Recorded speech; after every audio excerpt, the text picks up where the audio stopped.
Good day everyone, and welcome to the Montrose and Highland Railroad episode number 92. Today we're going to do things a little bit differently. Normally I would start off with details about the Montrose and Highland and go into other features, and today we're going to do things the other way around. We're going to start off with a slideshow made up of images off the Iron City N-Scale group Facebook page. Every month they have a small competition to decide on what the next page banner is going to look like, and there were so many good images this time around that it would be a shame for them not all to be winners. So let's take a look at that, and then we'll move on to what's happening on the layout.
I hope you don't mind me including one of Roy Smith's pictures on the end of the slideshow there. Roy was kind enough to feature quite a lot of photographs from my layout over the years, and this is my small way of repaying that favour to him. So wherever you are, Roy, thank you for featuring my layout on your page, and now I've returned the favour. One of the YouTube channels I look in on sometimes is Ron's Trains and Things. Ron has all sorts of subjects on his channel, and I would definitely recommend that you go and take a look sometime. I saw on one of Ron's videos that he described his layout as it being in an advanced state of incompletedness. And I totally concur with that about my own layout, the Montrose and Highland. I don't know about you, but I've got loads of projects which I've started and they're ongoing but far from finished.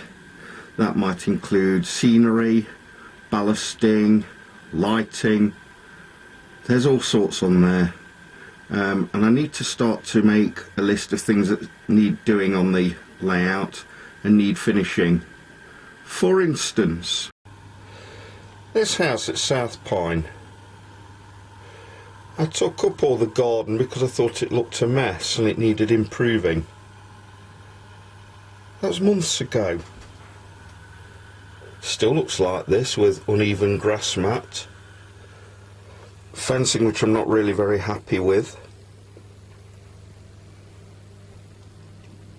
and unfinished areas. Must get round to finishing that. That's one for the list. I'll put it down in a little book somewhere and then probably forget it. Yard lights at South Pine. I've pulled them out of the layout, showing where they need replacing. but they're still not done. Need to get onto that. I'll put that on the list. I'll put that in the book. Got a few projects like that. Are you the same way? Let me know in the comments down below what you do about it. And don't just say I don't start a new project until I finish the old one either. I wish I was that disciplined. A couple of episodes ago I showed you that I got a new Miller Engineering Michelin sign, and I installed it over at South Pine. I'm trying to get it into focus, but it looked wrong there, and I've moved it into Blue Haven city centre. It's outside Ali's car showroom now, together with two people that I bought at Tings this year. They're shaking hands, so obviously one guy has decided he's going to buy the car. Now, these signs are lovely, they're great. You can adjust them so that they flash, so that they have animation, but they can be a pig to install. It depends where you've got them on the layout. I've had to drill through braces for the baseboard support. Actually, underneath the baseboard there are wires galore, and they come out over here attached to the track bus, and I'm not sure whether I can get a view of this. No, it's too dark under there. They are connected to an adapter made by Miller Engineering to take voltage from the track bus of 12 volts and convert it down to 4 or 4.5 volts, so that you can run these lovely little signs off the track power.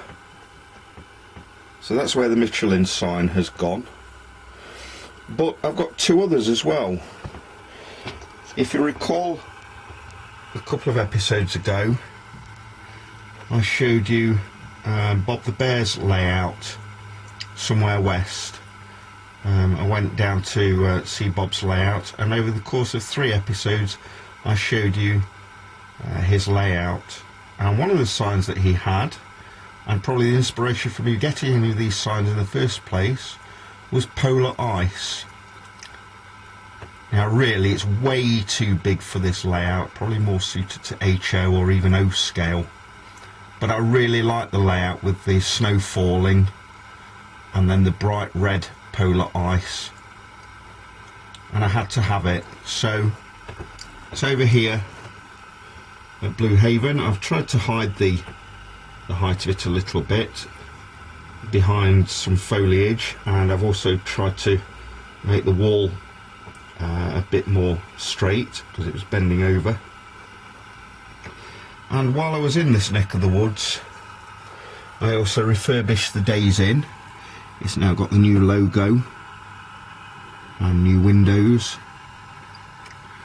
and I've put some buildings onto the backdrop.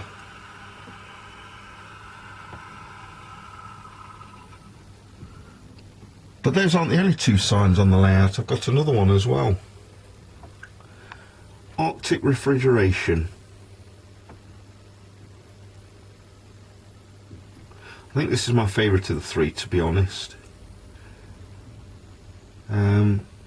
I made up an old factory out of the scrap box, and really it's only there as an excuse to put the sign on the roof.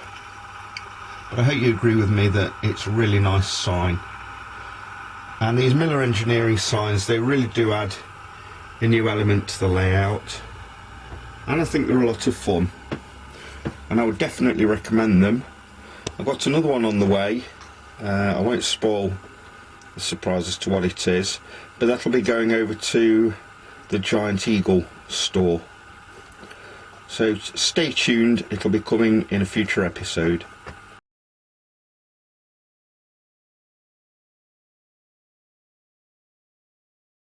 What you've just seen is the ashes of my friend Roy Smith, who sadly passed away almost 2 months ago now. That's Roy's hat on top of the ashes, and these are with Roy's family in Virginia. Also, you can't fail to have noticed there's a logo on top of the box, a Union Pacific SD70 Ace number 8512. I wanted to get this logo to honour Roy and to run it on my layout on a regular basis, and it arrived this week, so let's have a look. 8512 is one of the original SD70 Aces that Kato, as Roy insisted the company was called, although I probably incorrectly call them Kato. It's one of their original batch of SD70 Aces which they brought out. I have another one of these, number 8444, and I have one of their new batch as well with the nose mounted headlight, number 9041.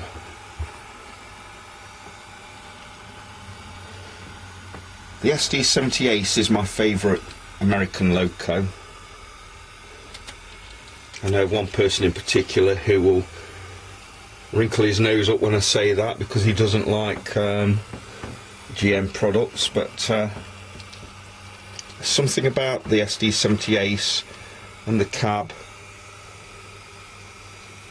windows, I just like it very much. And I have to say that the Union Pacific livery with the flying flag, that suits this loco very much, and I probably like the Union Pacific SD70 Aces the best out of all the companies that own a fleet of these. So once again, Roy, wherever you are, 8512 once used to work on your layout. It's close to where you are right now, and I have a version of it as well myself.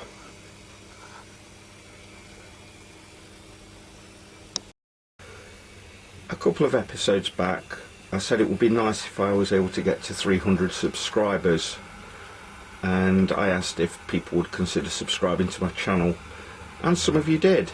Thank you for that, and thank you to all my regular subscribers as well. It's very much appreciated. Somebody recommended that I try and put a subscribe button on my channel, so I'm going to do that. I'm going to see if it works and brings in more subscribers to my channel. I'm not one of these people that are obsessed with subscribers and trying to get as many as possible, and I'm not making money from my YouTube channel, but I really would like to have 300 subscribers on my channel as soon as I can. My channel is not the best, I'm not the most professional filmmaker, but I hope you guys find it interesting and a lot of fun. So let's see what happens. That's all for this video. Thank you for watching. Click a like or a dislike down below and consider subscribing to my channel. Tell your friends. Until the next time, happy railroading.